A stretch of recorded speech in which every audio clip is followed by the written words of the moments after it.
From the very first time all the way to today, it's been several years, every time I cross that wall, every time I cross the sign, I see the exact same thing. I see traffic jams.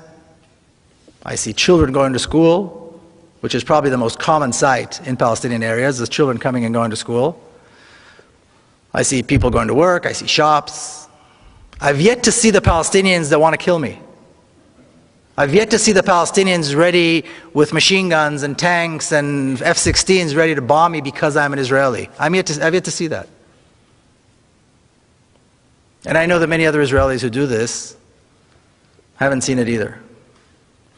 And with time, I began to realize this sign has nothing to do with security. The wall has nothing to do with security. The massive armed Israeli forces along the road have nothing to do with security. The terrorizing and harassment that Palestinian Israelis go through when they go through Tel Aviv airport, the humiliating process that they have to go through, they have to endure every time they decide to leave and go overseas, has nothing to do with security.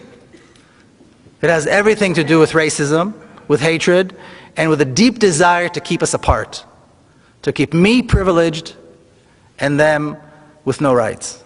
That's the name of the game. That's what it's all about. Now in this picture I stand with my friend Jamal, who sat in Israeli prison for many, many years. In fact, he was given a life sentence, but he was exchanged in one of the prisoner exchanges between Israel and the PLO. And the reason he was given a life sentence is because he killed a soldier. He and 3 others, saw 2 young Israeli soldiers guarding a bank in Ramallah, of all things. And soldiers are usually fully armed, of course. And they approached them and they stabbed them to death with a knife. And for that they were later on, beaten, tortured, and arrested and given life sentences. But when I see the picture of the 2 of us standing side by side, I have to wonder which one of us is really the terrorist. Because according to this, it's certainly not him. I, on the other hand, served in the Israeli army, an army of occupation, an army of oppression, an army whose sole purpose is to make sure that he does not have a state, he does not have rights, and he dare not resist.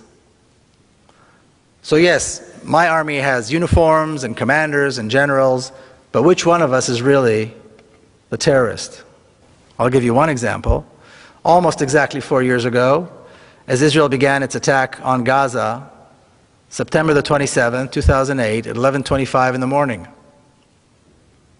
What I refer to as the most shameful day in the Jewish history. The most shameful day in the history of the Jewish people. Israel began carpet bombing Gaza, and on the first day of what was to be a 21-day attack, they dropped 100 tons of bombs. Okay, a 1-ton bomb will decimate an entire city block. Gaza is one of the most densely populated places in the world. 800,000 children live in Gaza. 11:25 is exactly the time when the morning school shift and the afternoon school shift change. So all the kids are in the streets. All the children are on the streets.